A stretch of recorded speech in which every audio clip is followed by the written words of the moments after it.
Well, spending millions of dollars fighting something called toxic masculinity in colleges somehow, remarkably, hasn't made this country much better, and yet some want to triple down on that idea. At the University of Wisconsin at Madison, one professor said we need specialized training against toxic masculinity beginning as early as kindergarten. Only when 6-year-olds are taught about, quote, intersectionality and the complexity of masculinity identities will we be truly free. Do you believe that? Kathy Aru is the founding publisher of Catalina Magazine. Of course, she's our liberal Sherpa, and she joins us tonight.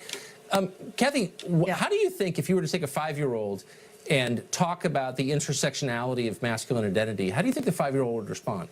I think you would talk to the 5-year-old in ways that the 5-year-old could understand. So you would talk about courtesy, politeness, being equal to others, not being aggressive. Boys will be boys. I mean, we've all heard that. Little boys have heard that. That's not going to fly anymore. Right. The future thinkers, leaders of America are going to be in a matriarchal society, not little patriarchs. They're not going to be full of toxic masculinity. It's going to be more of a natural masculinity, so we'll have less crime, less violence. Yeah, it'll be a better place to live if little thinkers of tomorrow will be better people. Should we have less... So boys can't be boys, but girls can be girls? Yes, girls can be girls because girls are not the violent ones in our society. I mean, boys grow up to be men and they commit 3 times more violent crime than women. I mean, it's just a fact. So girls are doing it right. So girls are growing up right. Boys are not. Do you think, and you've lived in this world for a while now, the people who come up with ideas like this are literally the unhappiest people in the world? Wouldn't you say that's true? The fewest healthy relationships, the most damaged relationships with their own fathers. Isn't this an outgrowth of their deep unhappiness as people?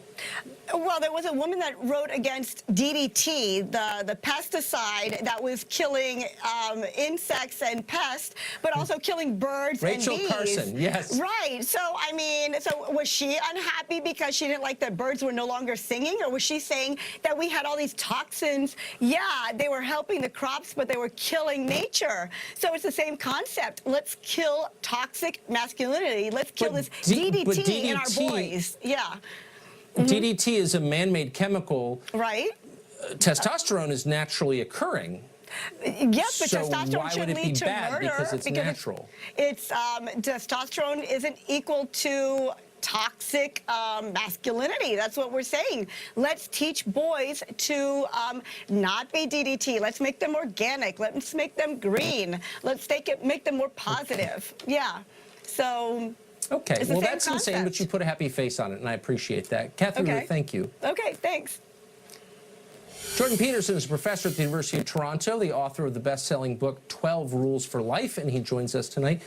Professor Peterson, really simply, what happens to boys when you tell them that masculinity is toxic? Well, I think you have to be a fool to tell them that to begin with. I mean, the first question is, why are we talking about toxic masculinity exactly? The crime rates in the United States and in North America more broadly have fallen by 50% in the last 25 years. That includes pretty much every category of violent crime. And so the term itself is terribly defined. I think it's appalling that faculties of education are pushing this sort of nonsense. And I think that if your kids are exposed to that kind of idiot social justice pseudo-education, that you should pull them out of the schools. So everything about the idea is ridiculous. And pull them out because it does damage to them? Well, because they're not being educated, they're being propagandized. There's also no evidence that we construct our identities as masculine and feminine by being expressly taught them by teachers. You know, that almost all that's learned by example to the degree that it's learned, and a tremendous amount of it is consequence of biological inclination. So the notion that you can fight something as ill-defined with toxic masculinity with badly designed educational programs and accomplish the end that you desire it's absolutely hopeless. That will never happen. All it'll do is further mess up an education system that's messed up badly already. I don't want to call you out on live TV, but what you're suggesting is that the genders are biologically fixed, and we know that's not true because no, they're not. They're not. Facebook tells us it's not true.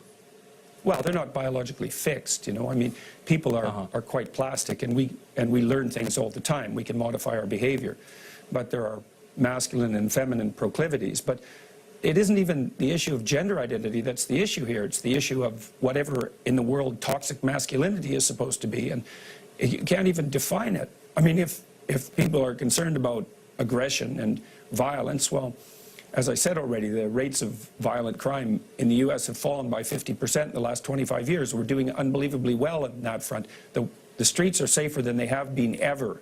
That's a historical fact, and they're getting safer all the time. So where's the crisis? And why in the world would we turn the education of our children over to idiot ideologues? I mean, even the academics are waking up to this. There was an article in the Chronicle of Higher Education just 2 weeks ago excoriating the faculties of education for their appalling standards and their absolute ideological possession. And this idea that we should address toxic masculinity from K to 12 is just an extension of that. Well, we put up with it because we're passive and weak. And I wish we weren't. Thank you for reminding us of that. Professor, thank you. You bet. Very good talking with you. Thanks. We'll be right back. Jordan Peterson is a professor at the University of Toronto. He's written a lot about the decline of modern men. We spoke to him recently.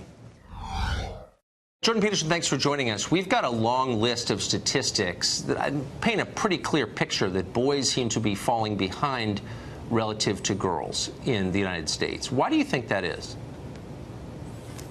I think that that's partly a consequence of directed policy. So it's linked to the idea that there's something wrong with masculinity, and so that the expression of masculinity should be limited in all sorts of arbitrary ways. The fact that kids can't really play at schools anymore is a manifestation of that. The fact that male behavior is often diagnosed as attention deficit disordered, for example, is a manifestation of that. The elimination of competition as a valid form of human interaction, and the failure to recognize that competitive sports, for example, are deeply cooperative in their fundamental nature, as long as everyone is playing by the rules, obviously. So there's that's a large part of it. So you're saying that there is an organized, not always explicit, but still organized attempt to de-emphasize masculinity or to punish masculinity. Why? Because it's easy to mistake masculine competence for the tyranny that hypothetically drives the patriarchy. It's part of a ideological worldview that sees the entire history of mankind as the oppression of women by men, which is a dreadful way of looking at the world, a very pathological way of looking at the world.